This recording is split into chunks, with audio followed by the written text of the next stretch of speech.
अस्सलाम वालेकुम सर। वालेकुम अस्सलाम। सर आपने जूम का लिंक भेजा था लेकिन उसका पासवर्ड नहीं भेजा। अच्छा, यस सर। उसका पासवर्ड भी होता है? Yes sir.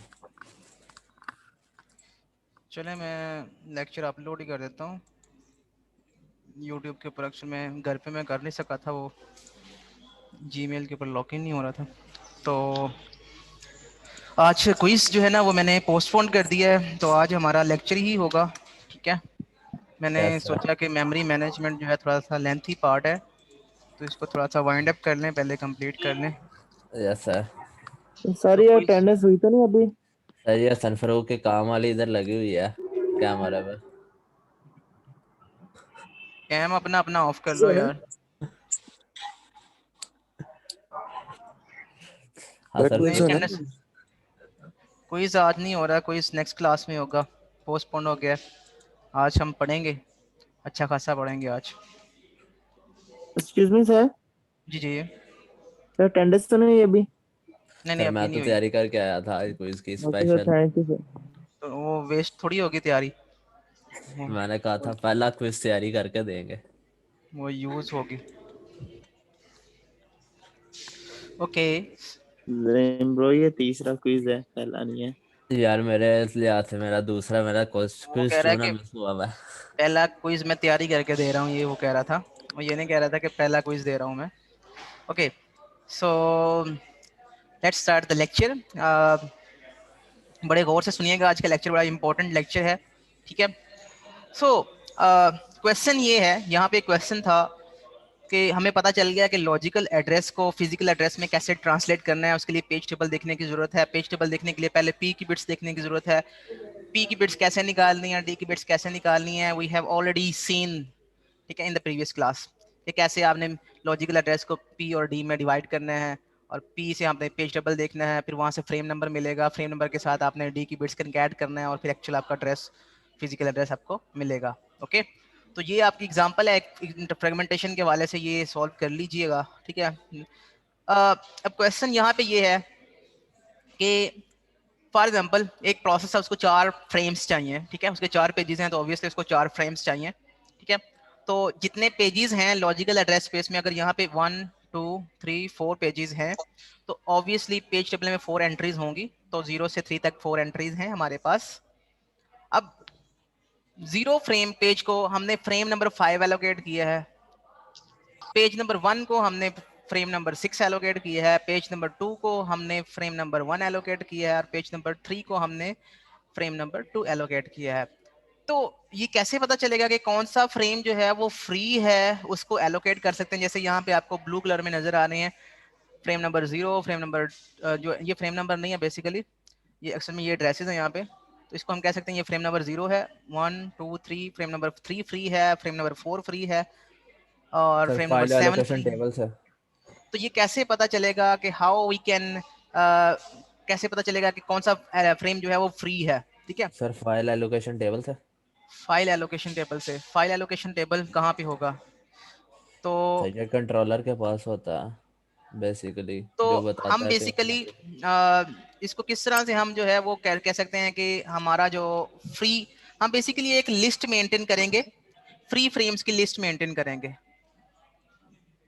कि कौन सा फ्रेम जो है वो फ्री है। ठीक है, और कौन सा फ्रेम जो है वो एलोकेटेड है, कौन कौन से फ्रेम्स। ठीक है, तो इसके लिए हम एक बिट वेक्टर रख सकते हैं। बिट वेक्टर क्या होता है? फ्री फ्रेम्स की लिस्ट को मेंटेन करने के लिए हम बिट वेक्टर रख सकते हैं, 0 1 2। ये बेसिकली एक इंडेक्स जो है वो एक फ्रेम को रिप्रेजेंट कर रहा है। ठीक है, फॉर एग्जांपल हमारे पास टोटल रैम में 12 फ्रेम्स हैं, तो ये 12 फ्रेम्स के लिए ये हमारे पास 12 एंट्रीज हैं 0 से 11 तक। ओके, तो 0 से 11 तक हमारे पास 12 फ्रेम्स की एंट्रीज हैं। तो इनिशियली सारे के सारे फ्रेम्स जो हैं वो फ्री होंगे, तो ये एक बिट वेक्टर है। बिट वेक्टर का मतलब है कि इस हर इंडेक्स के ऊपर हम एक बिट सेव कर सकते हैं। तो इनिशियली क्योंकि सारे फ्रेम्स अवेलेबल हैं, तो आप यहाँ पे इसको 0 से इनिशियलाइज कर देंगे। ओके, जब आप इसको 0 से इनिशियलाइज कर देंगे, फॉर एग्जांपल हमारे पास एक प्रोसेस आया है, प्रोसेस P1, उसको 4 फ्रेम्स चाहिए। ठीक है, यहाँ पे पेज नंबर 1 है, पेज नंबर 2 है उसका, पेज नंबर 3 है, पेज नंबर 4 है, ठीक है। तो इसको बेसिकली 4 फ्रेम्स एलोकेट कर देंगे। फॉर एग्जांपल हम इनिशियली इसको सीक्वेंस में ही फ्रेम्स एलोकेट कर देंगे। सपोज इसको ये वाला फ्रेम एलोकेट कर दिया, तो जो फ्रेम इसको फ्रेम नंबर 1 अगर एलोकेट करना है तो वहां पे 0 की बजाय हम 1 कर देंगे। अगर फ्रेम नंबर 1 एलोकेट करना है, यहाँ पे भी 0 से 1 कर देंगे। फ्रेम नंबर 2 एलोकेट करना है, यहाँ से 0 से 1 कर देंगे। फ्रेम नंबर 3 एलोकेट करना है तो यहाँ पे 0 पे 1 कर देंगे। तो 1 का मतलब होगा रिजर्व फ्रेम, ठीक है। और 0 मींस, काइंडली अपने अपने माइक्स म्यूट कर लें। 0 मींस फ्री फ्रेम। तो जहां जहां पे 0 एंट्रीज हैं, इसका मतलब ये है कि frame number 4, frame number 5, frame number 6, 7, 8, 9, 10, 11 ये सारे के सारे फ्री फ्रेम्स हैं, ओके। और बाकी जो ये वाले फ्रेम्स हैं 0 से 4 3 तक, ये वाले फ्रेम्स जो हैं इस पे यहाँ पे एंट्री जो है वो 1 हो चुकी है, तो लिहाजा ये वाले जो फ्रेम्स हैं ये रिजर्व फ्रेम होंगे, ओके। तो ये बिट वेक्टर इस तरह से मेंटेन कर रहे होंगे, ओके। सो कॉम्प्लेक्सिटी कितनी होगी अगर मेरे पास प्रोसेस P1, एक प्रोसेस आता है, एक न्यू प्रोसेस आता है, P2 आता है, उसको मैंने 4 फ्रेम्स एलोकेट करने हैं या 5 फ्रेम्स एलोकेट करने हैं। तो ठीक है, पहला पेज नंबर 1 है, इसको मैं 2 1 2 2 कहूंगा, इसको मैं 2 3 कहूंगा, इसको मैं 2 4 कहूंगा, इसको मैं 2 5 कहूंगा। तो अगर मैंने इसको 1 से 5 तक, ये 5 पेजेस हैं, इसके नंबर ऑफ पेजेस जो हैं वो 5 हैं, इसको नंबर ऑफ फ्रेम्स जो हैं वो 5 चाहिए। तो मैं इसकी कॉम्प्लेक्सिटी कितनी है कि कौन सा फ्रेम फ्री है इसको चेक करने के लिए और फिर उसकी एलोकेशन करने के लिए कितनी कितनी कॉम्प्लेक्सिटी लगेगी।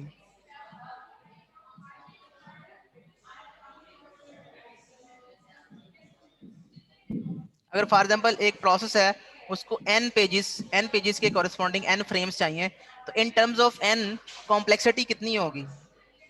इफ ऑफन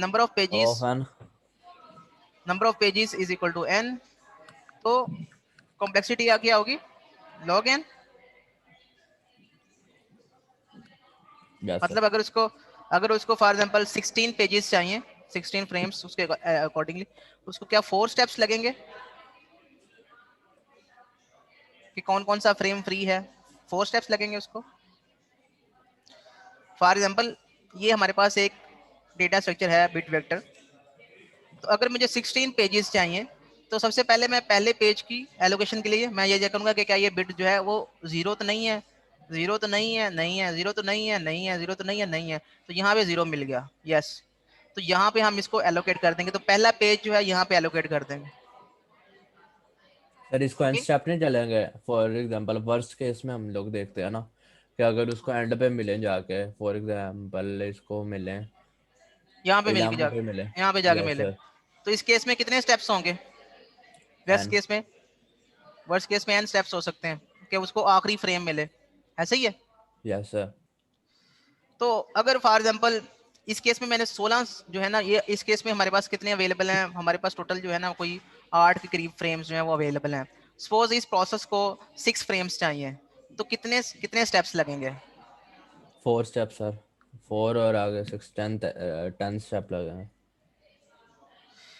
तो पहले फ्रेम को एलोकेशन के में हमारे पास टोटल स्टेप्स जो हैं, पहले फ्रेम में वो 4 स्टेप्स होंगे। पहले स्टेप में पहला फ्रेम जब एलोकेट करेंगे, अभी एक फ्रेम एलोकेट हुआ है, बाकी 5 रहते हैं, अभी टोटल 6 एलोकेट करने हैं। तो पहले यस सर। एक दूसरा फ्रेम जब एलोकेट करेंगे कितने स्टेप्स लगेंगे? सर हम लोग एक स्टेप लगेगा। एक स्टेप लगेगा। और तीसरा फ्रेम एलोकेट करना है, फिर भी एक ही लगेगा। एक स्टेप लगेगा। तो इस केस में सिर्फ ये हम तो लोगों है, ने चेक करना है। हाँ ये तो है एक सिनेरियो मैं इस तरह से डेवलप करता हूँ कि आपके पास जो है वो कुछ फ्रेम्स जो हैं, जैसे वो कुछ कुछ फ्रेम्स जो हैं वो फ्री होते जा रहे हैं दरमियान में, या कुछ फ्रेम्स रैंडमली, तो कुछ पेज कुछ 0 हैं, कुछ 1 है, कुछ 0 हैं, कुछ 1 है, कुछ 0 है, कुछ 1 है, ठीक है। तो आपके पास इस तरह का कोई डेटा है, इस तरह का ये बिट वेक्टर में डेटा, उस केस में अगर आपने 6 फ्रेम्स एलोकेट करने हैं, तो आपको टोटल कितने स्टेप्स लग सकते हैं in worst case? 10 square. n square, sure? Yes sir, क्योंकि हर बार हम लोगों को देखना पड़ेगा कौन सा फ्री है उधर एलोकेट करो, फिर शुरू से देखना पड़ेगा कौन सा फ्री है उधर एलोकेट कर दो। तो अगर हमने n ठीक है। में करना हो, अगर हमने n में करना हो, इज इज पॉसिबल? पॉसिबल है सर, क्योंकि हम लोग एक दफ़ा पूरी अरे को जाएंगे, लेकिन मैं इस सिनेरियो में भी कह रहा हूँ कि फॉर एग्जांपल अगर दूसरे इंडेक्स पे फ्रेम फ्री हो गया है, तब भी उसके एक नए फ्रेम की इनिशियलाइजेशन हो रही है, तो हम्म। हमारी मेमोरी कंजप्शन भी बचेगी। ठीक है, हमें क्वेश्चन ये था कि अगर मैंने 6 फ्रेम्स एलोकेट करने हैं तो मुझे कितने स्टेप्स लगेंगे? क्या मैं एन में कर सकता हूँ, एन स्टेप्स में? एन में हो टोटल 6 सकता है। के लिए एन में कैसे हो सकता है? हम इस तो तरह से चेक करेंगे, पहले फ्रेम के लिए हम ये स्टेप चेक करेंगे क्या ये जीरो है, नहीं है, फिर इसको चेक करेंगे क्या जीरो है, यस, तो यहाँ पे फिर एलोकेशन इधर हो एन, जाएगी। फिर ठीक आगे है, जाएंगे। फिर नेक्स्ट फ्रेम के लिए हम पीछे से चेक नहीं करेंगे क्योंकि हम ऑलरेडी चेक कर चुके हैं, हम इधर से चेक करना शुरू करेंगे क्या ये जीरो है, नहीं है, क्या ये जीरो है, यस ये जीरो है, यहाँ पे 1 कर देंगे, तो 2 फ्रेम्स एलोकेट हो गए। फिर हमने आगे चेक करेंगे ये जीरो है, नहीं है, यस है, तो इसको हम इस ये भी एलोकेट हो जाएगा। फिर हम नेक्स्ट 4th फ्रेम के लिए इसको चेक करेंगे, ये जीरो नहीं है, इसको चेक करेंगे ये जीरो है, इसको भी एलोकेट करेंगे, तो 4 फ्रेम्स एलोकेट हो जाएंगे। इसको चेक करेंगे ये जीरो है, नेक्स्ट टाइम ये जीरो है, इसको हम 1 कर देंगे, तो 5 फ्रेम एलोकेट हो गए। एंड यहाँ पे आके हमारे पास 6 फ्रेम्स एलोकेट हो गए। तो sir for example total steps हमने कितने कंपैरिजन किए हैं? N, n comparison, n in terms of what? n क्या है यहाँ पे? ऑफ एन, एंड n क्या है यहाँ पे? नंबर ऑफ स्टेप्स नहीं नहीं टोटल। नहीं, frame n number of frames. तो total n number of frames हैं हमारे पास, जितने हमारे पास रैम में फ्रेम होंगे उतने हमारे पास ये n उस टर्म में बात कर रहे हैं, ये n नंबर ऑफ पेजेस नहीं है, ये n नंबर ऑफ फ्रेम्स हैं। तो अगर हमारे पास 1000 फ्रेम्स होते हैं, ठीक है, तो इसका मतलब ये है कि हर प्रोसेस को फ्रेम्स एलोकेशन में बिग ऑफ n लग सकता है, यानी कि बिग ऑफ 1000 लग सकता है। ठीक है, तो which is yes a very very high cost in terms of कि जब भी एक प्रोसेस आएगा ये कॉस्ट लगेगी उसकी फ्रेम एलोकेशन में। तो एक्चुअल में होता ये है कि एक्चुअल में हम कोई एल्गोरिदम मेंटेन कर रहे होते हैं जिसकी बेस पे हम ये जो है वो डिसाइड करते हैं कि इसको कौन सा फ्रेम एलोकेट करना है। सर असल मेरा में एक ऐसा क्वेश्चन नहीं, है। असल में ऐसा होता नहीं है जी। सर फॉर एग्जांपल जब हम लोग यहाँ पे एन पे फ्रेम कर रहे हैं, हमें 7 फ्रेम चाहिए, ठीक है, हम लोगों को 6 मिल गए हैं, मीन वाइल और जीरो पे, अरे जीरो पे फ्रेम फ्री हाँ हो जाता है, तो फिर हाँ। हम लोग तो एक दफ़ा हम लोगों ने लूप चला लिया, तो फिर हमें हम्म। पता किस तरह लगेगा कि दोबारा पहले पे फ्रेम फ्री हो गया। Okay, good. तो असल में होता यूं है कि कोई एक फ्रेम फ्री नहीं होता। जब भी मेमोरी में आपके पास प्रोसेस हैं, ठीक है, तो हम्म। अगर एक प्रोसेस जो है वो कंप्लीट हो जाता है तो इसका मतलब है कि वो अपने, अगर इसको 6 फ्रेम्स एलोकेटेड थे वो 6 के 6 रिलीज करेगा। तो ये अजीम की बात सही है कि हो सकता है वो फ्रेम नंबर 1 रिलीज करे, फिर फ्रेम नंबर 4 रिलीज करे, जैसे जैसे हमने उसकी एलोकेशन की है, फ्रेम नंबर 7 रिलीज करे, 8 रिलीज करे, 9 रिलीज करे। ठीक है, तो अगर हमने इसको पहले चेक कर लिया है तो हम आगे से चेक कर रहे हैं, तो हो सकता है पीछे से वो फ्रेम्स जो है वो फ्री हो जाएं। Yes it is possible. ठीक है, तो उसी पॉइंट पे मैं आ रहा हूँ कि असल में हमारे पास हमें बिग ऑफ एन कॉस्ट नहीं लगती, हमें बिग ऑफ 1 कॉस्ट लगती है। वो कैसे?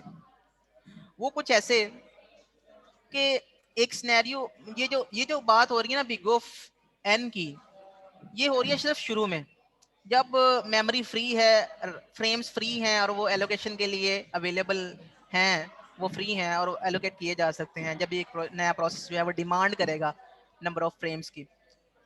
तो असल में हमारे पास ये होता है कि जब मेमोरी एक दफ़ा फुल हो जाती है, सारे के सारे फ्रेम्स जो हैं वो एलोकेट हो जाते हैं, क्योंकि लॉजिकल एड्रेस स्पेस जो है वो ऑलवेज लार्जर होती है, ठीक है, फिजिकल एड्रेस स्पेस से। ठीक है, क्योंकि बहुत सारे प्रोसेस जो है आप चला देते हैं इन एक्चुअल सिस्टम में, और रैम आपके पास 2 GB है, ठीक है, या 4 GB है आपके पास रैम, या 8 GB है, तो उस केस में आप देख सकते हो कि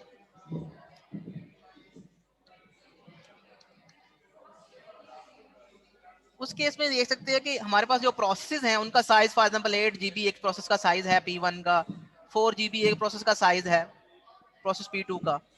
तो वो हम उतनी ही रैम में उनको कंपनसेट करने की कोशिश करते हैं, उनको चलाते हैं, वो एग्जीक्यूट होते हैं। वो कैसे एग्जीक्यूट होते हैं।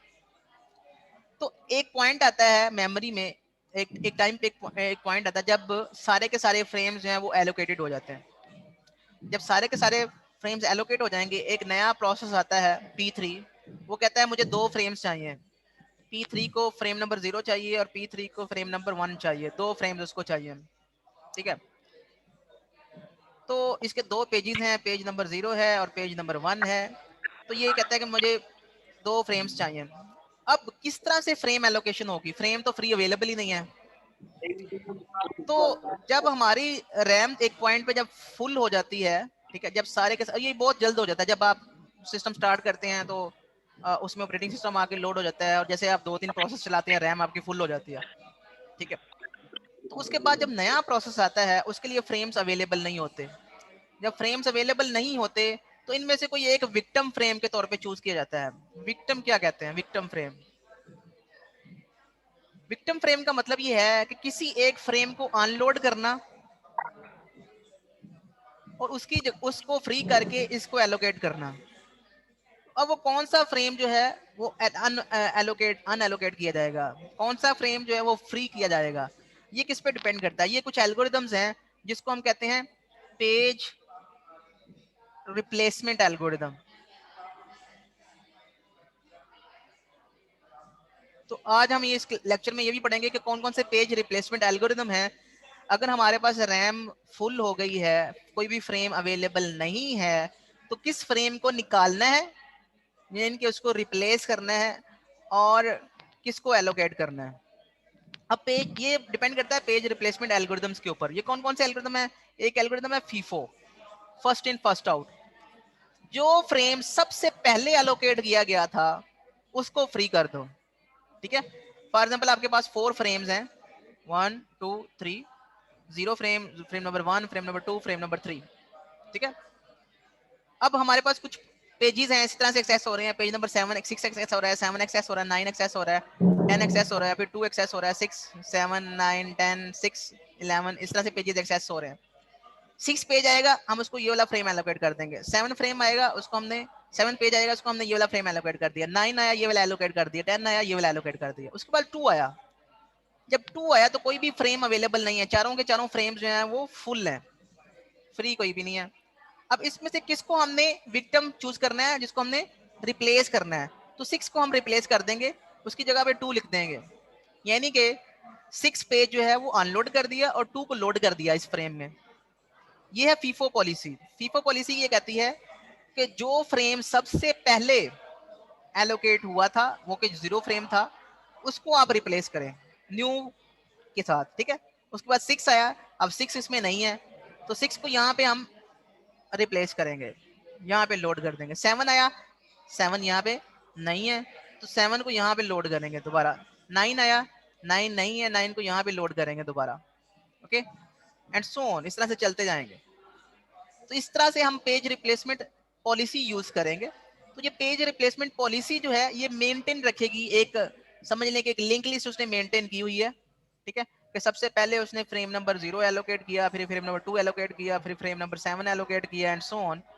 तो तो सबसे पहले अगर उसने निकालना है या रिप्लेस करना है, वो फौरन ही हेड पे जो पड़ा होगा, हमारा जो फ्रेम नंबर पड़ा होगा, जो जो हेड पे जो नोड होगा उसकी जो वैल्यू होगी वो फ्रेम नंबर होगी, तो उसको हम डी एलोकेट कर देंगे और नेक्स्ट जो भी प्रोसेस होगा उसको हम ये वाला फ्रेम एलोकेट कर देंगे। तो बिग ऑफ 1 में हम ये चीज मेंटेन कर रहे हैं और हेड पॉइंटर अब यहाँ पे मूव करना शुरू, पॉइंट करना शुरू हो जाएगा, ठीक है। नेक्स्ट टाइम अगर हमने इसको एलोकेट करना है 10 को, तो हम बेसिकली 2 की जगह पे इसको कर देंगे और हमारा हेड पॉइंटर जो है वो यहाँ पे आ जाएगा, ठीक है। और ये बेसिकली एक सर्कुलर लिस्ट बना सकते हैं हम इस तरह से। तो जहाँ भी हमारा हेड पॉइंट होगा उसको हमने रिप्लेस करना है। तो ये बेसिकली हम बिग ऑफ 1 में कर रहे होंगे, एलोकेशन और डी एलोकेशन, कि कौन सा प्रोसेस जो है उसको कौन सा फ्रेम एलोकेट करना है। ऑलवेज जिसको हेड पॉइंट कर रहा होगा वो वाला हम जो है फ्रेम उसको एलोकेट करेंगे। तो बिग ऑफ 1 में ये कर सकते हैं कि नहीं कर सकते जी स्टूडेंट्स, कर समझ आ सकते रही है हैं आपको सर। कि कर नहीं। सकते हैं sir. Yes sir. Yes sir. तो ये बेसिकली मैंने आपको बताया कि किस तरह से हम बिग ऑफ n नहीं करते बल्कि बिग ऑफ 1 में ये चीज अचीव कर रहे होते हैं, ओके। ये आपको समझ आ गई कि सर पेज इधर मेरा रिप्लेसमेंट है क्वेश्चन है जी। कि फॉर एग्जांपल जब हम लोगों ने पेज नंबर 2 को रिप्लेस किया 6 के साथ, लेकिन 6 अपना काम कर रहा है, फिर क्या होगा? उसको बेसिकली जब हम अनलोड करेंगे, अनलोड करने का मतलब ये है कि उसको हम डिस्क के ऊपर राइट करके आएंगे, उस पेज को डिस्क के ऊपर राइट करेंगे, ठीक है। तो उसके जो भी ठीक। कंटेंट्स होंगे, अगर वो 8 GB का पेज है, सॉरी 8 KB का पेज है, तो एक पेज जो है उसको उसको रिप्लेस करने का मतलब ये है कि उसको डिस्क पे राइट करेंगे, और जिसको लोड करना है उसको हम डिस्क से इस पेज के ऊपर लोड करेंगे। तो ये बेसिकली डिस्क टू मेमोरी और मेमोरी टू डिस्क जो है, ये दो कॉपीज होंगी। ओल्ड नहीं कॉपी जो नहीं, है, मैं ये नहीं कह रहा, ये मुझे पता है, ठीक है, वो स्वैप में चले जाएगा डाटा, स्वैप फाइल में। लेकिन अगर हाँ हमारे पास से पेज नंबर 6 अपना काम कर रहा है, यानी कि वो पेज नंबर सिक्स एसेंशियल है, अपना पेज नंबर सिक्स एसेंशियल है। पेज नंबर 6 अपना काम करने का क्या मतलब है? पेज तो कुछ भी नहीं होता, असल तो प्रोसेस होता है ना, प्रोसेस के पेजेस हैं। Yes sir. असल तो असल मेरे भाईजान ऐसे होता है, ये प्रोसेस है तो P1 सही है, इसके। सिर्फ उसका एड्रेस ही चेंज होगा ना नहीं नहीं, मैं बताता हूँ प्रोसेस आपको। का। नहीं भाई, मैं बताता हूँ, इसका पेज नंबर 0 है प्रोसेस 1 का, प्रोसेस 1 का पेज नंबर 1 है, प्रोसेस 1 का पेज नंबर 2 है, उसके बाद प्रोसेस सर P2 है। ईच प्रोसेस का डिफरेंट नहीं होएगा? जी, प्रोसेस P2 जो है उसका पेज नंबर 1 है, प्रोसेस P2 का पेज नंबर 2 है। लेट्स सपोज हमारे पास 4 फ्रेम्स हैं, 1 2 3, 0 frame number 1, frame number 2, frame number 3। सबसे पहले पेज नंबर ये वाला आया, इसको लोड कर दिया, क्योंकि प्रोसेस P1 पहले आया था, इसको लोड कर दिया, इसके सारे के सारे पेजेस लोड कर दिए, रैम अवेलेबल थी, इसके सारे के सारे पेजेस लोड कर दिए। उसके बाद P2 आया, P2 के लिए एक फ्रेम अवेलेबल है, तो हमने P2 का एक फ्रेम जो है वो उसको एलोकेट कर दिया। असल में होता क्या है? असल में होता ये है, सीपीयू एक है, कॉन्टेक्स्ट स्विच आपको पता ही है, कॉन्टेक्स्ट स्विच क्या होता है। Yes sir. पहले ये वाला प्रोसेस इसकी बारी थी, इसको हमने टाइम स्लॉट दिया, राउंड रॉबिन एल्गोरिथम चल रहा है, वो कहता है कि 20 नैनो सेकंड इस प्रोसेस को एलोकेट करने हैं।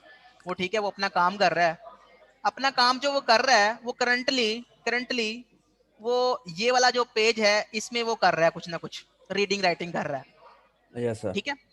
जब इसमें वो रीडिंग राइटिंग कर रहा है, तो उसके बाद प्रोसेस P2 की बारी आ जाती है, कॉन्टेक्स्ट स्विच हो जाता है, प्रोसेस P2 की बारी आई।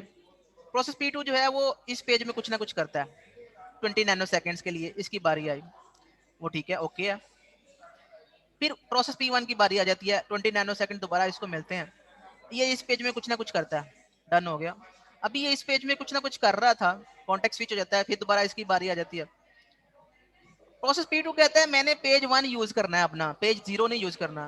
अब वो रैम कहती है, मतलब रैम तो फुल है, कोई भी फ्रेम फ्री अवेलेबल नहीं है। फीफो एल्गोरिथम ये कहता है कि भाई तुमने पेज नंबर जो फ्रेम नंबर 1 है इसको रिप्लेस करना है, अब इसको रिप्लेस करने की बारी है। तो हम इसको अनलोड कर देते हैं, और इसकी जगह पे हम पेज 2 का प्रोसेस 2 का पेज नंबर 1 लोड कर देते हैं, डन हो सर गया। अगर पेज बा, नंबर 1 उस टाइम आईओ बात कर रहा हो? बात तो सुन लो ना, बात तो सुन लो। पेज नंबर 2 जो है वो इसको हम अनलोड करते हैं।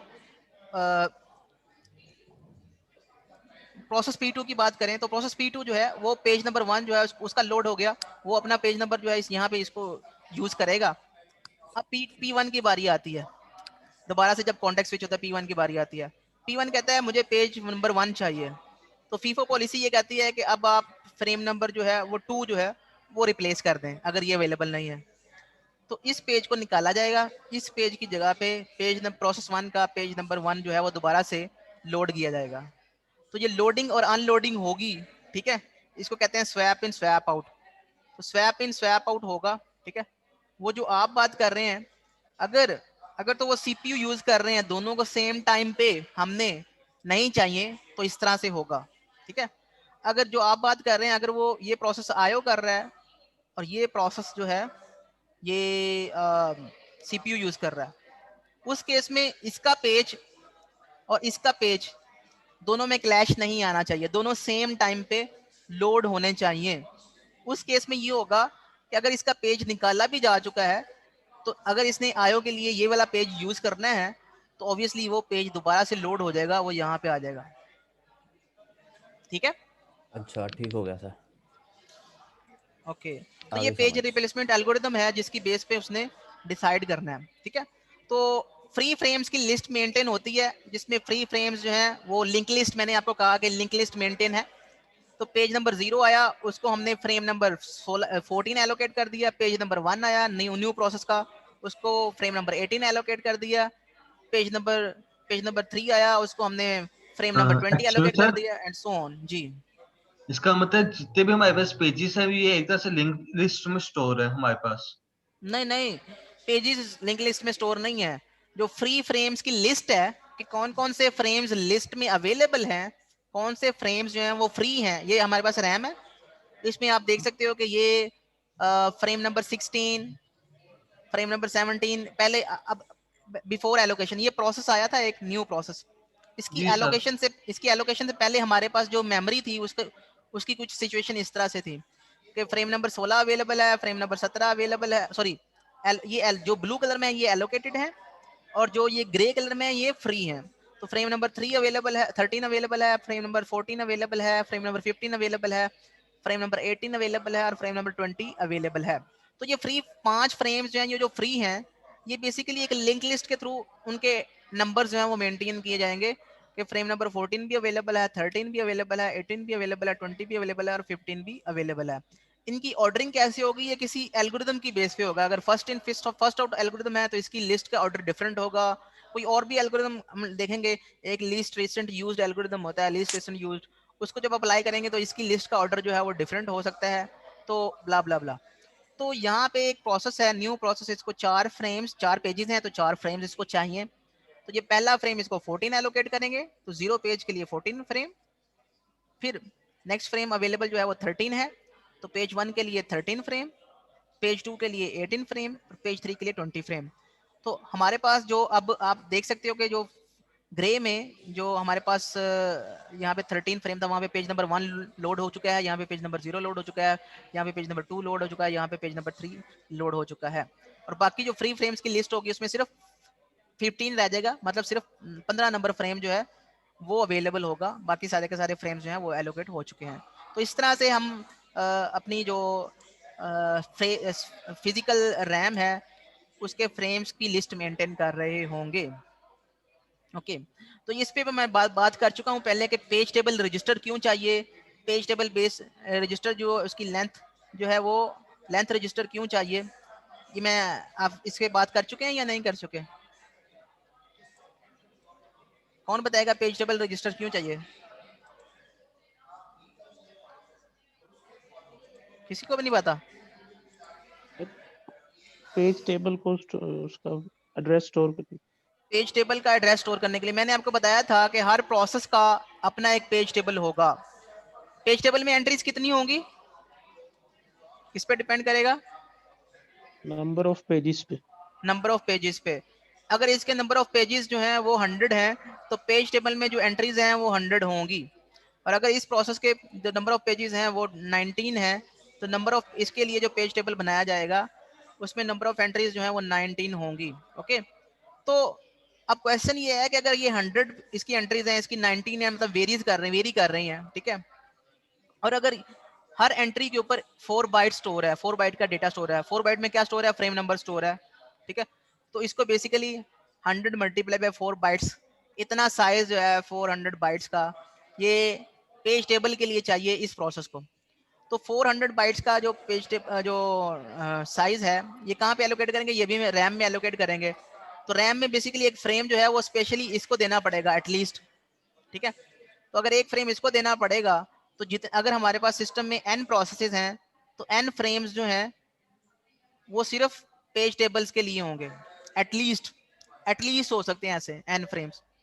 ओके, ये चीज क्लियर है कि n प्रोसेसेस हैं अगर आपके सिस्टम में,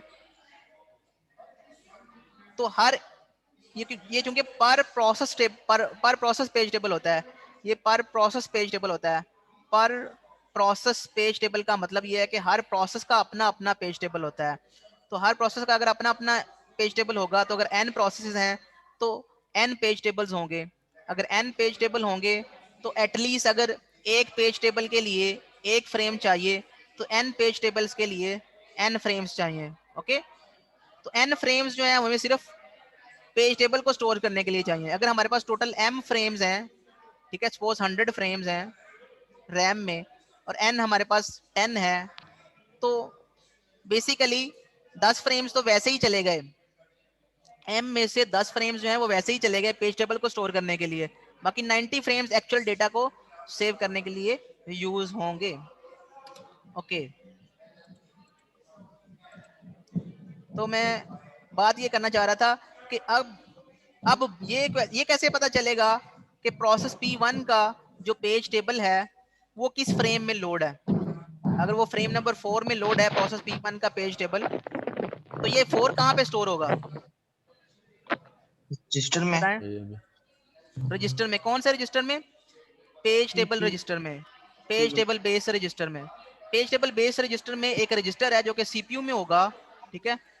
जो भी प्रोसेसर जो है वो पेजिंग को सपोर्ट कर रहा होगा, ठीक है, वो उसमें पेज टेबल बेस रजिस्टर लाजमी होगा।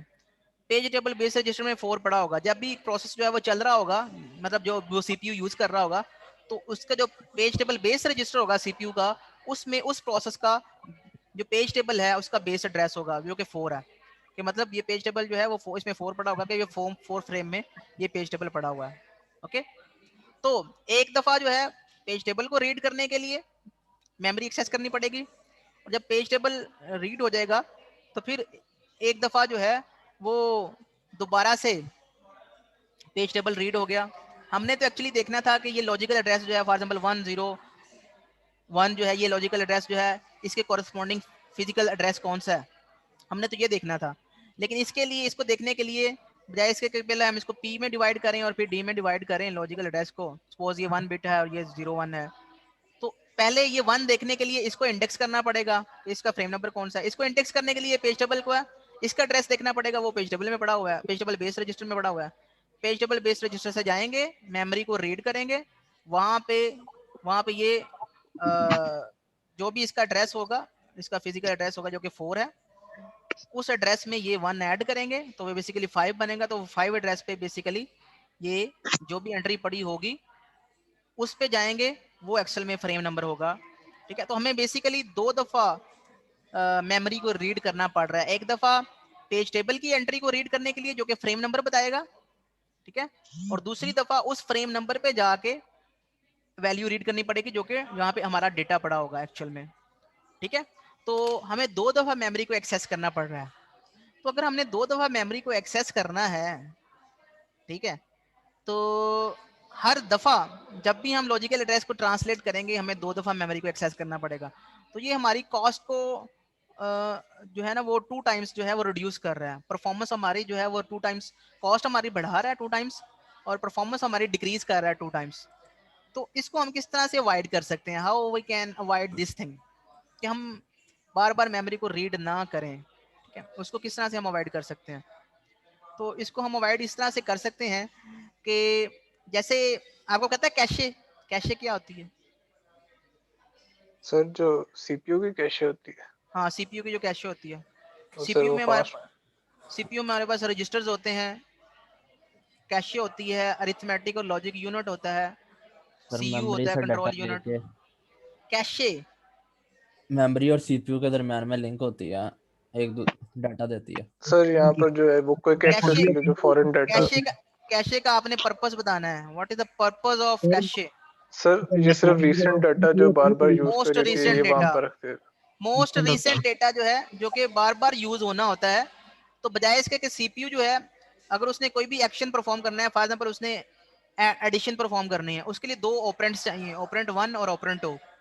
ये ऑपरेंड उसको कहाँ से मिलेंगे? ये ऑपरेंड उसको मिलेंगे मेमोरी से, क्योंकि सारा का सारा जो डेटा है प्रोसेस का वो मेमोरी में लोड है। अब उसने लॉजिकल एड्रेस जनरेट करना है इस ऑपरेंड का और इसका ऑपरेंड का, तो उसको वो ऑपरेंड्स वहाँ मिल जाने हैं। वो ऑपरेंड्स जो हैं वो कहाँ पे लोड होंगे? वो रजिस्टर्स में लोड होंगे।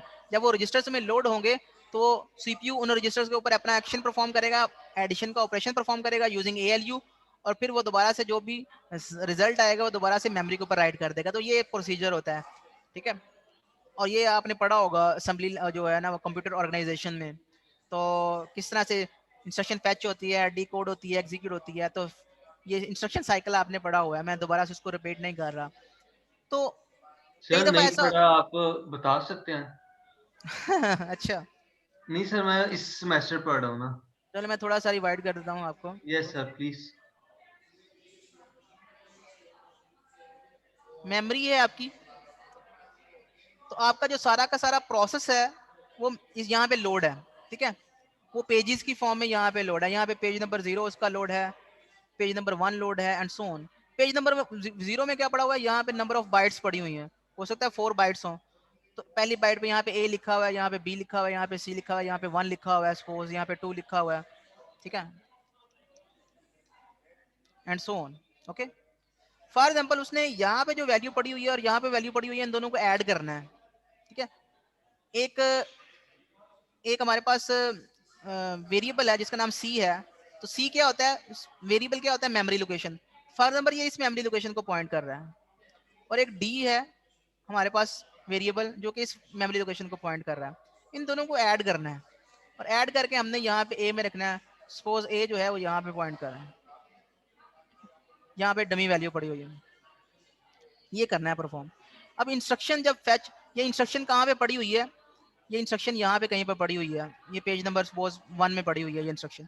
तो ये इंस्ट्रक्शन फेच होगी, फेच होके यहाँ पे इंस्ट्रक्शन रजिस्टर में आएगी। इंस्ट्रक्शन रजिस्टर में ये वाली इंस्ट्रक्शन आ गई कि उसने उसने ऑपरेंड C को D में ऐड करना है और A में उसने उसको पेस्ट करना है, ये इंस्ट्रक्शन है।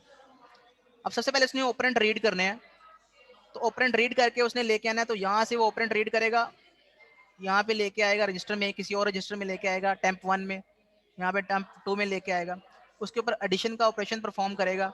जब एडिशन का ऑपरेशन परफॉर्म हो जाएगा, अब असल में हमारे पास ये जो CU है और मेमोरी है, ये कनेक्टेड किस तरह से हैं, ये 3 बसेस के थ्रू कनेक्टेड हैं। डेटा बस, एड्रेस बस और कंट्रोल बस।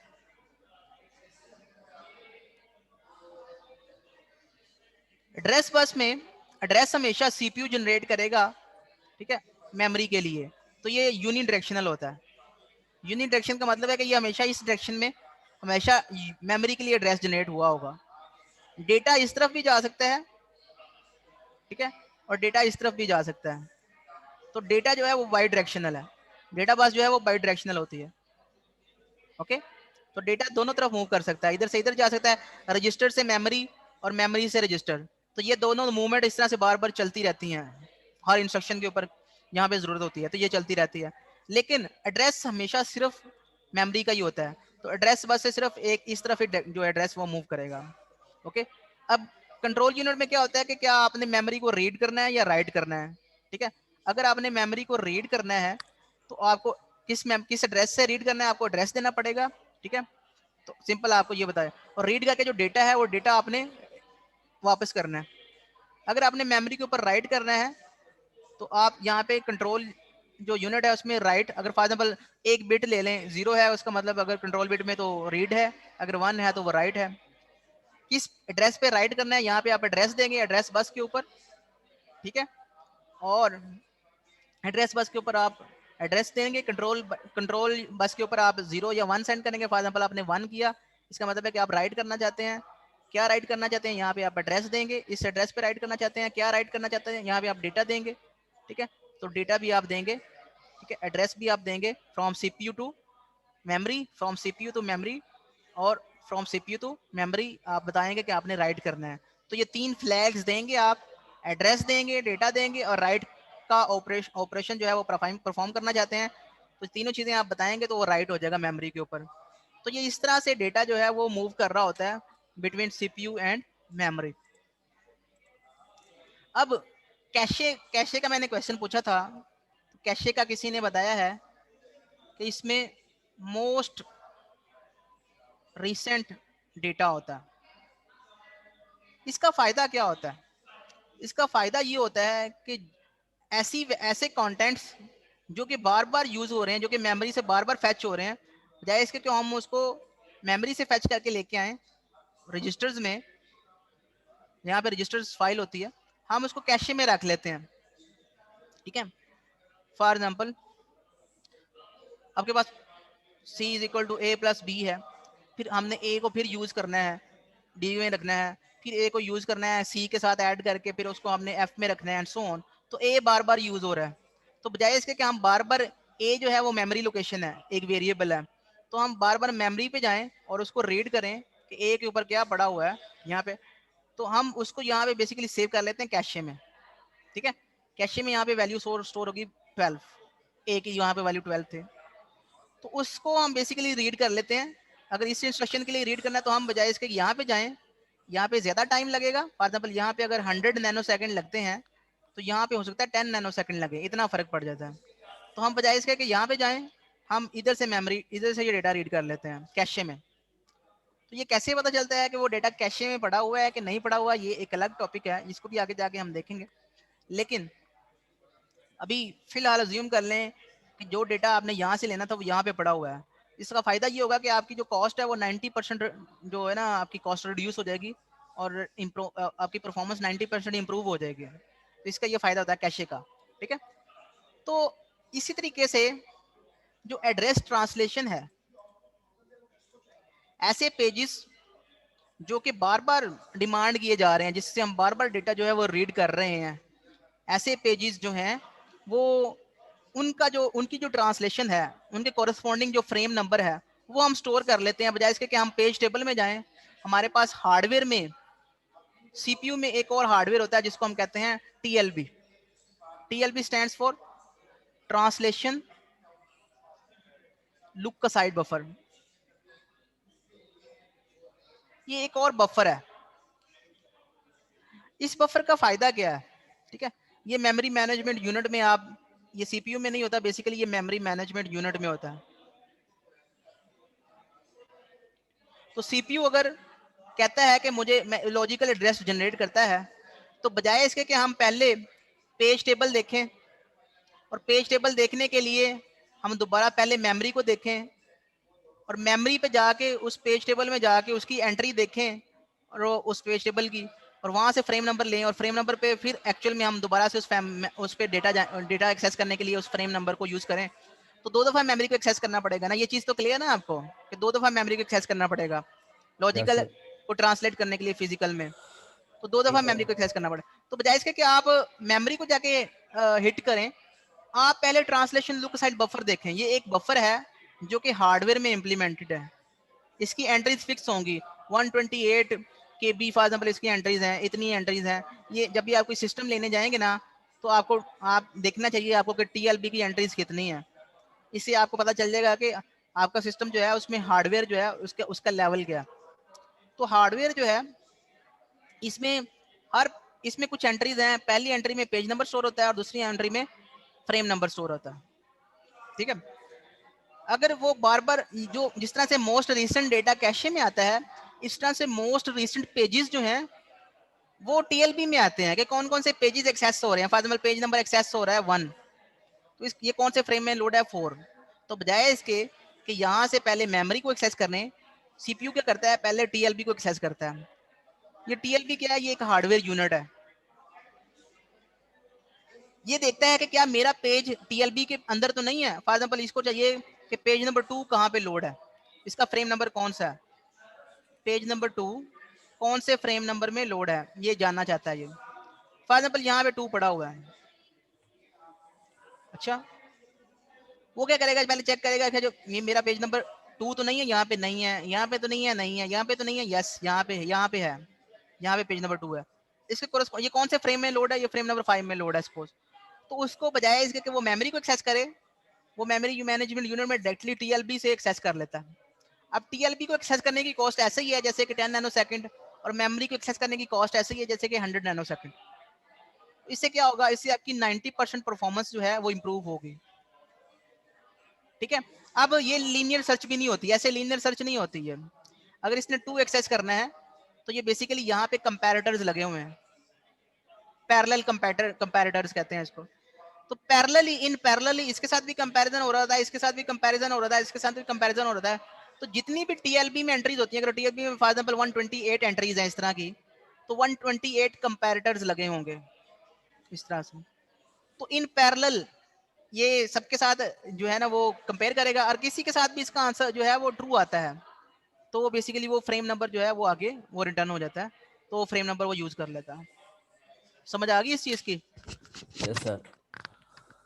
अब इसका एक मसला ये है, इसका इस आप बता सकते हैं इसका डिसएडवांटेज क्या है, या टीएलपी अगर हो ना हो तो सिस्टम में क्या मतलब उसकी परफॉर्मेंस है, उसके प्रोज एंड कॉन्स क्या हैं? अगर टीएलबी हो तब सिस्टम के प्रोज एंड कॉन्स क्या हैं, बता सकते हैं? सर फॉर एग्जांपल अगर फ्रेम नंबर 2 टीएलबी में नहीं है तो टीएलबी वाले 10 सेकंड और 100 सेकंड मेमोरी वाले वो बन गए 110 नैनो एग्जैक्टली सेकंड। तो इसका एक डिसएडवांटेज ये है कि ये जब हार्डवेयर में हम इतने ज्यादा कंपैरेटर्स लगा रहे हैं तो एक तो आपका हार्डवेयर बढ़ेगा, चिप जो है चिप साइज बढ़ेगा, चिप साइज इंक्रीज होगा, इस सिस्टम की कॉस्ट बढ़ेगी। क्यों? क्योंकि जितने ज्यादा कंपैरेटर्स लगेंगे ऑब्वियसली ये इन पैरेलल इतने कंपैरेटर्स आप लगा रहे हैं हार्डवेयर में तो आपका हार्डवेयर यूनिट बढ़ा हो रहा है, चिप जो है चिप साइज बढ़ेगा, चिप साइज जो है ना उसके ऊपर आपके बेसिकली जितना ज्यादा एरिया कवर होगा, ठीक है, उतना ज्यादा आपको पे करना पड़ेगा। सीपीयू जितना मतलब जितनी ज्यादा फंक्शनैलिटी होगी, ये फंक्शनैलिटी है किस्म की जो आप ऐड कर रहे हैं। जब आप फंक्शन ऐड कर रहे हैं, जब आप लॉजिक यहाँ पे बेसिकली कंपैरेटर्स क्या होते हैं, कंपैरेटर्स आप अगर इंप्लीमेंट करें तो लॉजिकल गेट्स के थ्रू आप इसको इंप्लीमेंट करते हैं। तो जितने ज्यादा आप गेट्स लगाएंगे उतने ज्यादा कॉस्ट हो जाएगी उस सिस्टम की। तो एक तो चिप्स, एक तो कॉस्ट बढ़ेगी सिस्टम की अगर टीएलबी होती है तब। दूसरा ये है कि हो सकता है कि आपको वो पहले आपको अगर टू सर्च करना है तो टू आपको ना मिले इस टीएलबी में, उसको अगर तो आपको पेज नंबर मिल जाता है उसको कहते हैं टीएलबी हिट, उस टर्म को कहते हैं टीएलबी हिट। टीएलबी हिट का मतलब यह है कि जो पेज नंबर आप फाइंड करना चाहते हो उसके कोरस्पॉन्डिंग आपको फ्रेम नंबर मिल गया है, तो कहते हैं टीएलबी हिट। अगर आपको वो पेज नंबर नहीं मिला, इसमें इसकी एंट्री नहीं है, इसको कहेंगे टीएलबी मिस। तो अगर टीएलबी मिस होती है तो आपके 10 नैनो सेकंड ये भी जाया हुए, फिर आपको दोबारा से मेमोरी को ही एक्सेस करना पड़ेगा। अब आपको मेमोरी को एक्सेस करना पड़ेगा, फिर आपको पेज टेबल रीड करना पड़ेगा, पेज टेबल रीड करके फिर आपको फ्रेम नंबर फाइंड करना पड़ेगा और फिर फ्रेम नंबर पे जाके आप डेटा एक्सेस करेंगे। तो ये है टीएलबी का फायदा और ये है इसका नुकसान जो मैंने अभी आपको इंटरनल बताया। फ्रेगमेंटेशन भी हो सकती है। इंटरनल सेगमेंटेशन फ्रेगमेंटेशन टीएलबी में, यस सर। टीएलबी तो बेसिकली हार्डवेयर है, तो जैसे जैसे पेजेस लोड होते जाएंगे ये टीएलबी का साइज बहुत छोटा होता है। अगर number of frames for example हमारे पास 1024 है नंबर ऑफ फ्रेम्स, तो टीएलबी फॉर एग्जांपल हमारे पास उसका साइज है 64, तो सिर्फ 64 एंट्रीज जो है इसमें आएंगी, बाकी पेजेस की एंट्रीज इसमें नहीं आ सकती। और इसकी भी रिप्लेसमेंट पॉलिसी होती है टीएलबी की। अगर टीएलबी फुल हो गई है तो किसकी एंट्री को बाहर निकालना है, किसकी एंट्री को रखना है, तो इसकी भी रिप्लेसमेंट पॉलिसी होती है, वो भी फीफो की बेस पे ही होती है, फर्स्ट इन फर्स्ट आउट या लीस्ट रिसेंट यूज। ये एलआरयू देखेंगे, ये एलआरयू पॉलिसी क्या है, इसकी बेस पे होती है। तो यस इंटरनल फ्रेगमेंटेशन हो सकती है, लेकिन इसका कोई नुकसान नहीं है टीएलबी का। अगर ये खाली भी रहती है, खाली रहने का मतलब ये है कि हम पेजेस एक्सेस ही नहीं कर रहे हैं, हम प्रोसेस चला ही नहीं रहे, तो इसका एज सच कोई डिसएडवांटेज नहीं है इंटरनल फ्रेगमेंटेशन। Okay sir. मतलब इसमें इंटरनल फ्रेगमेंटेशन है नहीं एक्चुअली। इंटरनल फ्रेगमेंटेशन इस वजह से नहीं है कि जो भी एंट्री अवेलेबल होगी वो यूज हो जाएगी। उस केस में इंटरनल फ्रेगमेंटेशन, जब पेजिंग की बात करते हैं तो पेज टेबल के लिए जो फ्रेम एलोकेट करते हैं वो फ्रेम हो सकता है कि उसमें 4 एंट्रीज हों, बाकी अगर उसमें 256 एंट्रीज की जा सकती हैं तो 4 एंट्रीज फुल हैं, बाकी 252 एंट्रीज जो हैं वो फ्री हैं, ठीक है। तो ये फ्री एंट्रीज किसी और को एलोकेट नहीं की जा सकते, इसको कहते हैं इंटरनल फ्रेगमेंटेशन। मतलब कि मेमोरी जबकि लॉस नहीं होगी। इस केस में मेमोरी लॉस हो रही होगी, क्योंकि इसको हम यूज ही नहीं कर सकते। ये जब तक ये 4 एंट्रीज रिजर्व हैं, ये फ्रेम उसी टेबल को हमने पेज टेबल को यूज करने के लिए हमने एलोकेट किया हुआ है। फॉर एग्जांपल प्रोसेस P1 है, उसमें 4 पेजेस हैं, 4 पेजेस के लिए 4 एंट्रीज चाहिए, तो उसको पूरा का पूरा फ्रेम देना पड़ेगा उसके पेज टेबल को। तो ये एंट्रीज जो है किसी और को नहीं एलोकेट कर सकते इन एनी केस। तो इस वजह से ये इंटरनल फ्रेगमेंटेशन है, जबकि टीएलबी में ऐसा केस नहीं है। टीएलबी में जो भी एंट्री फ्री होगी वो यूज हो जाएगी, वो किसी भी प्रोसेस को की ट्रांसलेशन के लिए पेज फ्रेम ट्रांसलेशन के लिए यूज की जा सकती है। तो टीएलबी का पता चल गया, टीएलबी होती किस पर्पस के लिए है, यस सर। Yes sir. किस पर्पस के जी लिए सर। होती है। किसी को भी नहीं पता चला। सर मोस्ट रिसेंटली को एक्सेस करने के लिए, ताकि जल्दी हो जाए, मोस्ट रिसेंट जो हमने ज्यादा यूज करते हैं। सर क्या? मोस्ट मोस्ट रिसेंट पेजेस को एक्सेस करने के फ्रेम लिए। जो ओके, पेजेस ज्यादा तो ये एक्सेस हो रहे बेसिकली थे। TLB frame basically translation provide करती है, किसकी? From page to frame. तो page to frame translation provide करती है, लेकिन मोस्ट रिसेंट प्रोवाइड करती है, most recent pages to frame frame. Frames translation. तो ये इसके लिए यूज होते हैं, ठीक है। तो अब अगर हम सिस्टम में टीएलबी है तो उसकी परफॉर्मेंस को मेजर करने के लिए एक फॉर्मूला है, वो हम फॉर्मूला देखते हैं।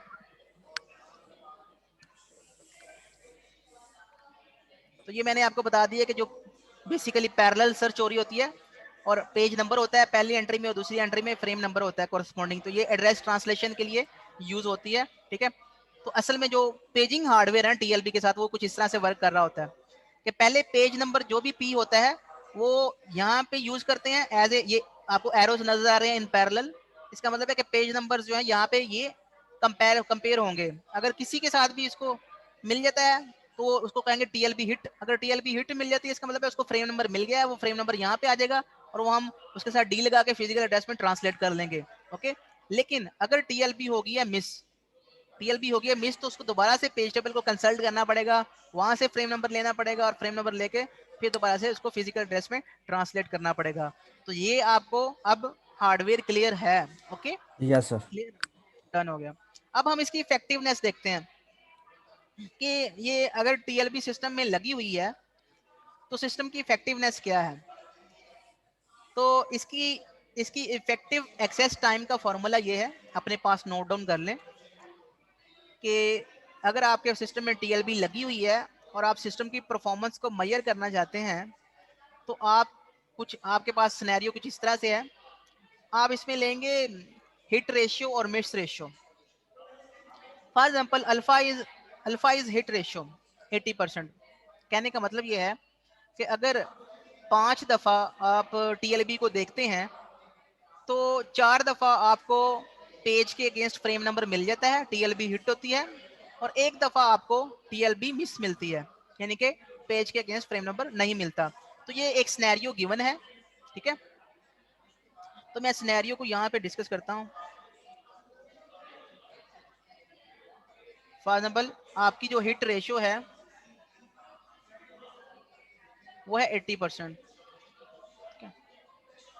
मेमोरी को अगर आपने, मेमोरी एक्सेस टाइम जो है आपका, मेमोरी एक्सेस टाइम जो है एमएटी, मेमोरी एक्सेस टाइम, ये आपका है 100 नैनोसेकंड, ठीक है। और for example TLB access time जो है वो आपका है 20 नैनोसेकंड, और आपकी जो हिट रेशियो है वो 80% है। तो आपने इफेक्टिव टाइम निकालना है, इफेक्टिव एक्सेस टाइम निकालना है, ये आपका क्वेश्चन है। अब दोबारा से जरा हार्डवेयर के ऊपर जाते हैं। मुझे ये बताएं, अगर टीएलबी हिट होती है तो टाइम कितना लगेगा इस केस में? 20 नैनो सेकंड। 20 नैनोसेकंड। और अगर टीएलबी मिस होती है तो फिर कितना टाइम लगेगा? 100 100 नैनो नैनोसेकंड। सेकंड। गलत, 120। 120 नैनोसेकंड। 120 नैनोसेकंड। क्यों? 20 क्योंकि टीएलबी देख चुके हैं, 20 नैनोसेकंड स्पेंड हो चुके हैं, उसके बाद फिर हमने दोबारा से मेमोरी को देखा है, ठीक है। तो फॉर्मूला क्या बनता है? कहता है कि 80% चांसेस हैं कि हिट होगी। तो 100 में से 80% आपकी टीएलबी हिट होगी, तो 80% आपको जो है ना 20 नैनो सेकंड टाइम लग रहा होगा। बाकी जो रिमेनिंग 20% टाइम है आपका, उसमें आपको जो टाइम लग रहा होगा वो 100 प्लस 20 लग रहा होगा, ओके। तो ये है आपका इफेक्टिव टाइम। तो इफेक्टिव टाइम का फॉर्मूला ये है कि hit ratio multiply by TLB access time plus miss ratio multiply by TLB access time plus memory memory. Access time, okay. तो ये इसका यस फॉर्मूला है, ठीक है। ये फॉर्मूला आपने लिख लिया। Yes sir. तो इसमें अभी भी गलती है, वो क्या गलती है? सर अभी इसमें भी कौन इस सा? फॉर्मूला में गलती है, यानी कि ये जो कैलकुलेशन हमने की है अगर टीएलबी मिस होती है, इस केस में गलती है, वो क्या गलती है? अभी भी 120 नहीं है, 120 आंसर इज रॉन्ग।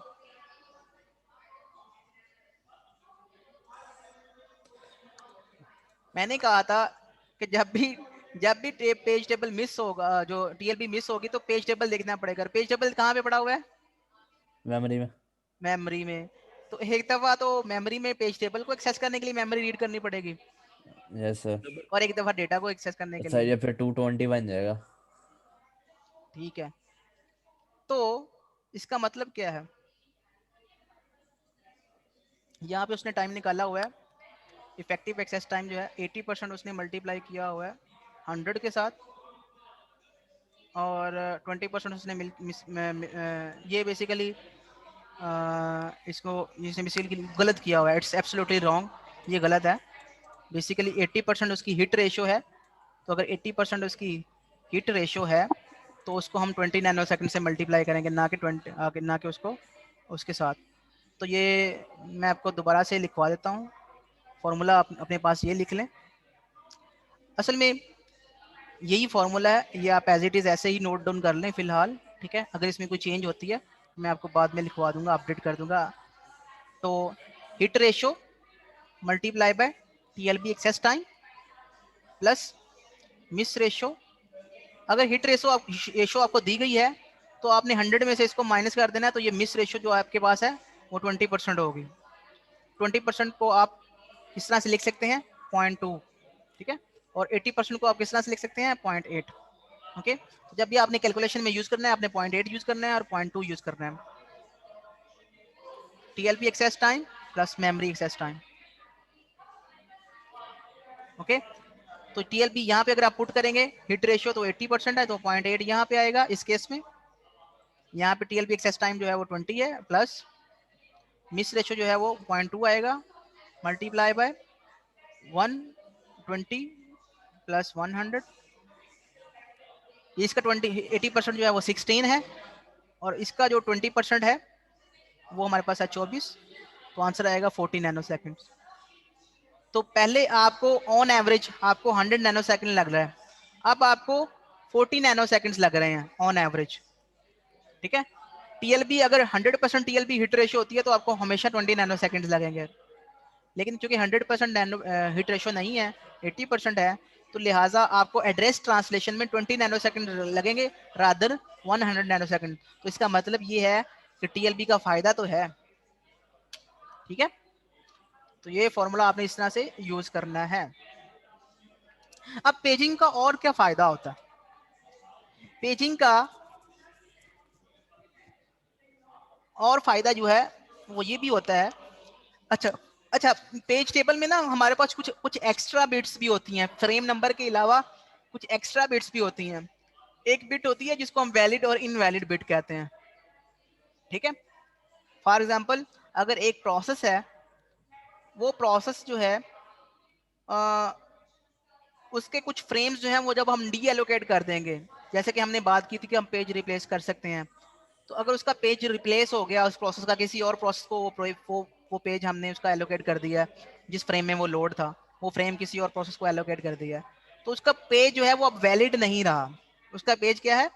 वैलिड नहीं रहा, तो उसको हम इनवैलिड कर देंगे। तो लिहाजा एक बिट हम रखते हैं जिसको हम वैलिड और इनवैलिड बिट कहते हैं। तो ये वी स्टैंड्स फॉर वैलिड और आई स्टैंड्स फॉर इनवैलिड है। तो एक बिट फ्रेम नंबर के अलावा एक बिट ऐसी भी होती है जो कि वैलिड और इनवैलिड के लिए यूज होती है। तो अगर जीरो कह लेंगे, जीरो जो है वो इनवैलिड के लिए है और वन जो है वो वैलिड के लिए है। तो इस तरह से भी आप इसको कंसिडर कर सकते हैं, ठीक है? तो ये वैलिड और इनवैलिड बिट क्यों रखना जरूरी है, बताएगा कोई?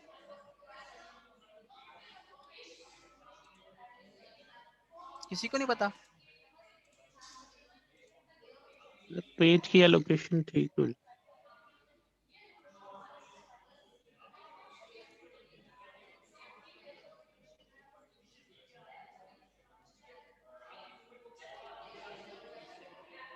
एक प्रोसेस है हमारे पास P0, एक प्रोसेस P1, इसका पेज नंबर यहाँ पे है 0, प्रोसेस का पेज नंबर 1 है, 0 प्रोसेस का पेज नंबर 2 है, 0 प्रोसेस का पेज नंबर 3 है।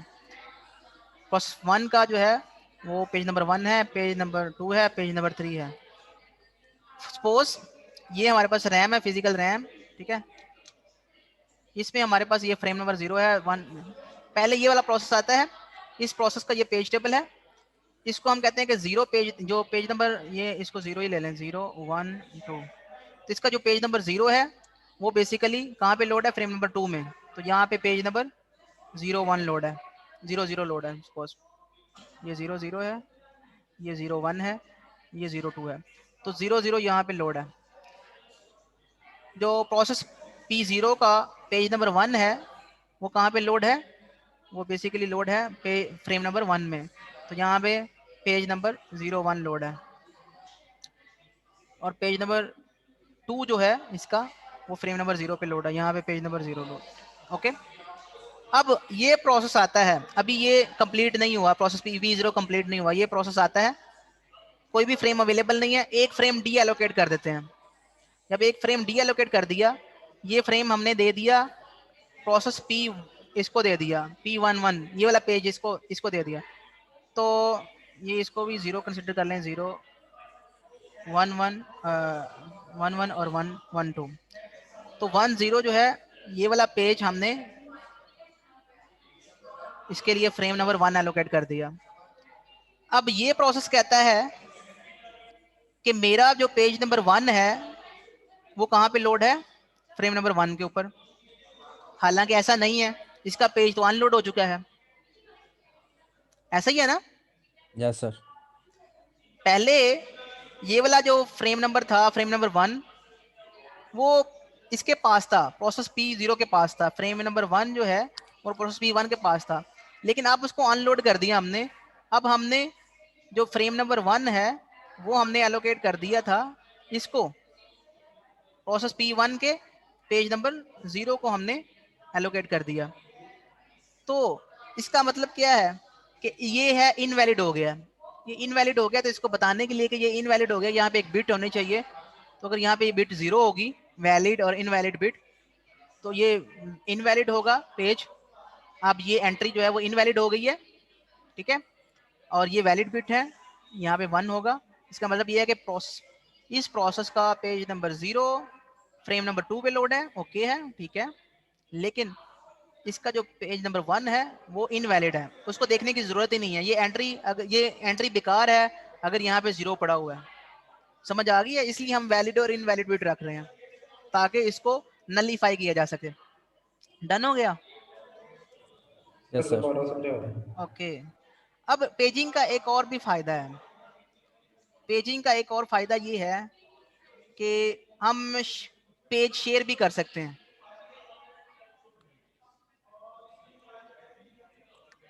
पेज शेयरिंग कैसे कब कर सकते हैं? जब रीड ओनली पेजेस होते हैं। आप मुझे ये बताएं कि आप 2 ब्राउजर ओपन कर सकते हैं यस सर। सेम?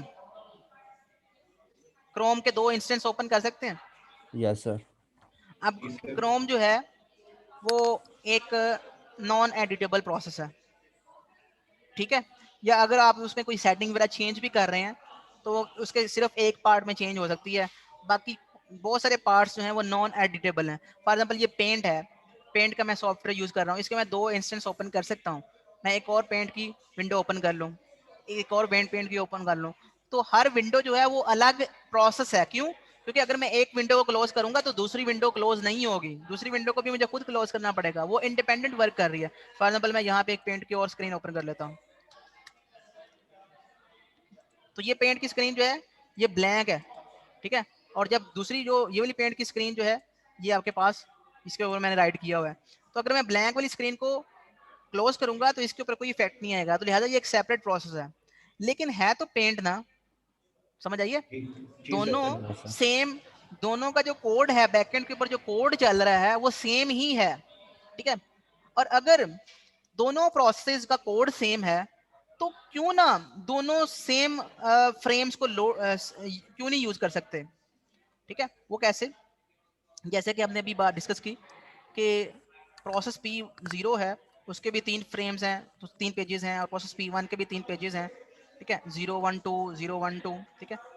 अगर 2 पेजेस जो हैं वो सेम है, पेज नंबर 1 है वो यहाँ पे लोड है, पेज नंबर 2 जो है वो यहाँ पे लोड है, तो यहाँ पे भी पेज नंबर 1 जो है वो यूज हो रहा है उस प्रोसेस का, यहाँ पे भी पेज नंबर 2 यूज हो रहा है। तो ये दोनों के दोनों जो है वो सेम है। इसकी एंट्री यहाँ पे है 0 1 2 3। इसकी एंट्री जो है यहाँ पे हम कर सकते हैं कि इसकी एंट्री जो है यहाँ पे ये 2 में लोड है और ये 3 में लोड है। यहाँ पे भी हम एंट्री कर सकते हैं, ये 2 में लोड है, ये 3 में लोड है। तो प्रोसेस जो है वो डिफरेंट है, लेकिन वो एक ही फ्रेम को एक्सेस कर रहे हैं। ये भी दो फ्रेम नंबर 2 को एक्सेस कर रहा है, ये भी फ्रेम नंबर 2 को एक्सेस कर रहा है। ये इसके लिए भी वैलिड है, ये इसके लिए भी वैलिड है। दोनों एक ही फ्रेम को एक्सेस कर रहे हैं। मींस उनका दोनों का पेज जो है वो चूंकि पेज सेम था तो लिहाजा वो एक ही फ्रेम को एक्सेस कर रहे हैं, शेयर कर रहे हैं। इससे क्या होगा, अगर 10 इंस्टेंस आप एक प्रोसेस के ओपन कर लेते हो, ठीक है, तो एक्चुअल असल में वो रैम में उसके 10 इंस्टेंस या अलग से लोड नहीं होंगे, बल्कि एक ही इंस्टेंस उसका लोड होगा और सब उसमें शेयर कर रहे होंगे। तो पेजिंग का बेनिफिट आपको नजर आ रहा है, ये पेजिंग का बेनिफिट है। लेकिन ये याद रहे कि ये पेजेस जो हैं वो रीड ओनली होने चाहिए। इस केस में अगर ये पेजेस जो हैं वो रीड ओनली हैं तो इनको जब ये एक्सेस करेगा तो कुछ भी नहीं, सिर्फ रीड करेगा, ये एक्सेस करेगा तो ये भी रीड करेगा, तो कोई भी इसके ऊपर एडिट नहीं कर रहा होगा। ठीक है, अब यहाँ पे एडिट की मैंने एक बात की तो उसके ऊपर मैं आ जाता हूँ। जैसे मैंने अभी आपको पता है मैंने पेज रिप्लेस करना है। अगर मैंने पेज रिप्लेस करना है तो मुझे बताएं कि मुझे क्या करना पड़ेगा, 2 एक्शन परफॉर्म करने के वो क्या करने पड़ेंगे। सर एक पहला फ्रेम निकाल के दूसरा फ्रेम निकालना लोड। पड़ेगा। तो फ्रेम निकालने के लिए मैं एक ऑपरेशन परफॉर्म करना पड़ेगा, मेमोरी टू डिस्क। मुझे क्या करना पड़ेगा, वो पेज जो है वो पूरा का पूरा मेमोरी से डिस्क के ऊपर राइट करना पड़ेगा। तो राइट का एक ऑपरेशन परफॉर्म करना पड़ेगा फ्रॉम मेमोरी टू डिस्क। और दूसरा रीड का operation disk to disk memory. से हमने रीड करना है, जो न्यू प्रोसेस है उसका कोई ना कोई पेज होगा तो हमने रीड करके मेमोरी में लोड करना है, मेमोरी में पेस्ट रीड राइट करना है। तो मेमोरी टू डिस्क और डिस्क टू मेमोरी, ठीक है, ये बेसिकली दोनों राइट के ही ऑपरेशन होंगे।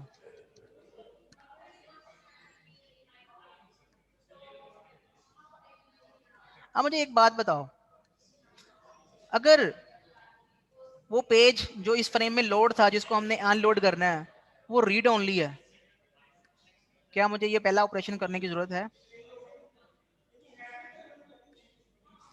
नो सर, क्यों? क्योंकि दोनों प्रोसेस का कोड सेम है और रीड ओनली है, कोई एक नहीं दूसरे नहीं से। नहीं नहीं नहीं नहीं, नहीं ये तो रीजन ही नहीं। मेरा क्वेश्चन दोबारा सुनो कि अगर एक रैम है, रैम में एक ऐसा जो पेज जो है वो लोड है जो कि रीड ओनली है, पेज नंबर 0 जो है सपोज ये रीड ओनली है। अगर ये रीड ओनली है तो अगर मैं इसको एज ए विक्टिम चूज करता हूँ, इसको मैंने रिप्लेस करना है, इसकी जगह पे मैंने पेज नंबर 1 लोड करना है, मुझे ये मेरा ये क्वेश्चन है कि ये पेज जो है वो रीड ओनली था, क्या मुझे इसको ये वाला ऑपरेशन करने की जरूरत है कि इसको मैं मेमोरी से डिस्क के ऊपर राइट करूं? ये मुझे करने की जरूरत है? नो सर, क्यों?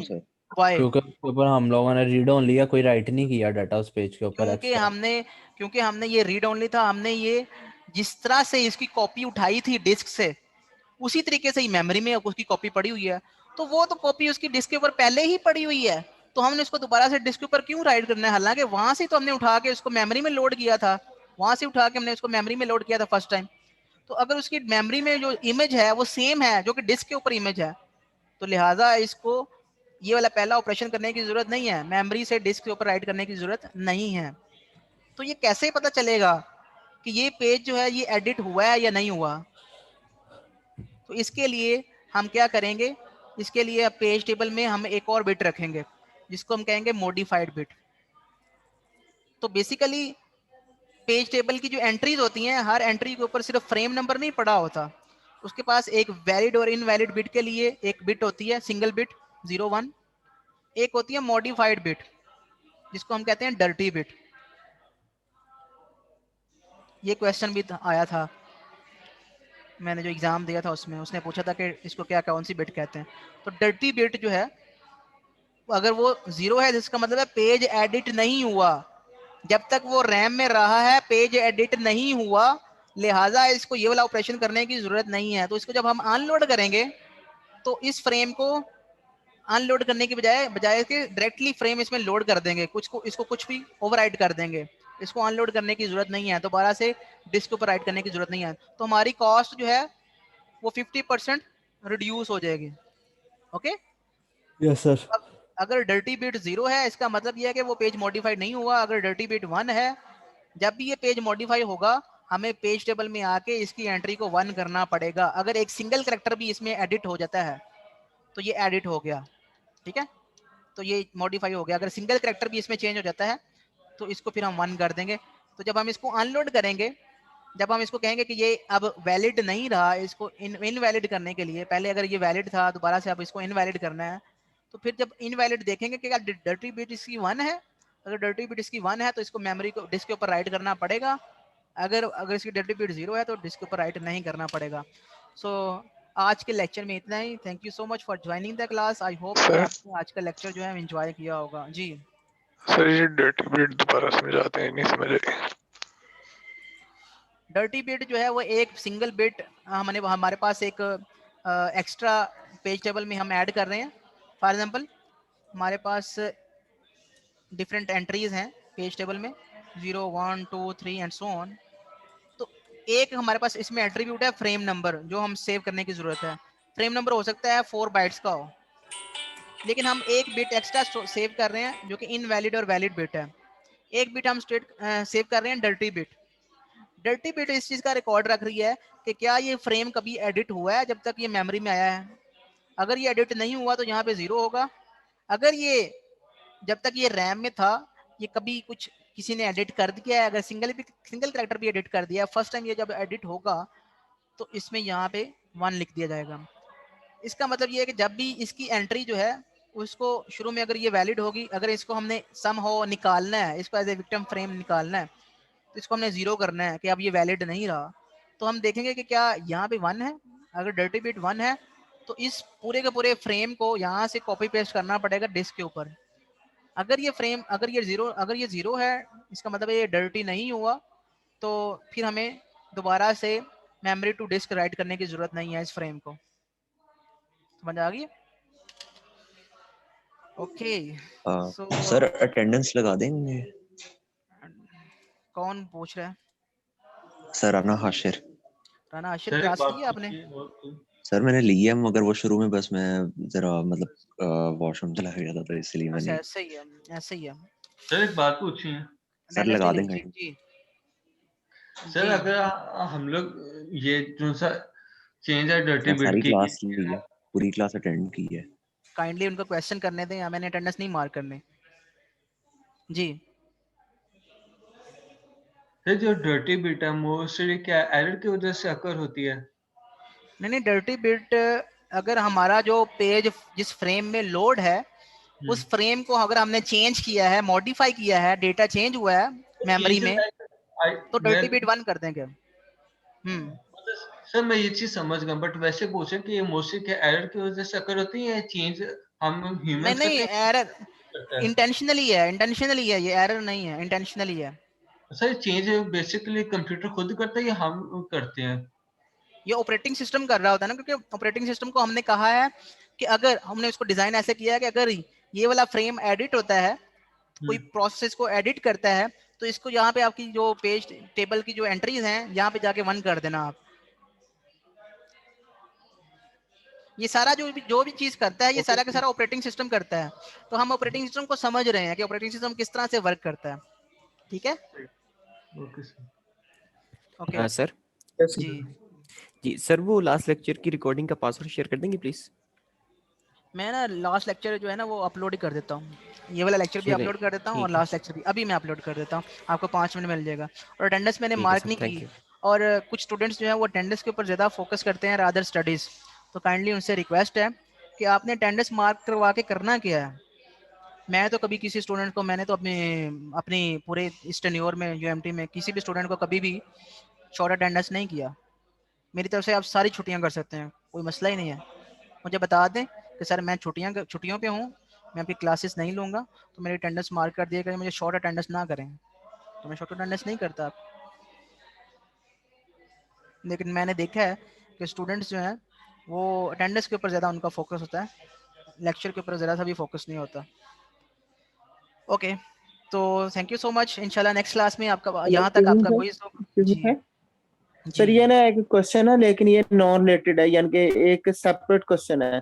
हाँ सर श्योर मैंने श्योर। वो मैं पढ़ा था कि अगर आपने ऑपरेटिंग सिस्टम जिस तरह जावा वो जो कर रहा है एंड्रॉयड को कर रहा है, और जो सा सी शार्प है, ये सी वगैरह माइक्रोसॉफ्ट है, ये विंडोज को डिजाइन कर रहे हैं। मैंने ये पढ़ा था कि अगर आपने कोई अब अलग ऑपरेटिंग सिस्टम बनाना है तो आप ये जो सी इस वक्त लैंग्वेजेस अवेलेबल है इनके अंदर ऑपरेटिंग सिस्टम नहीं बना सकते।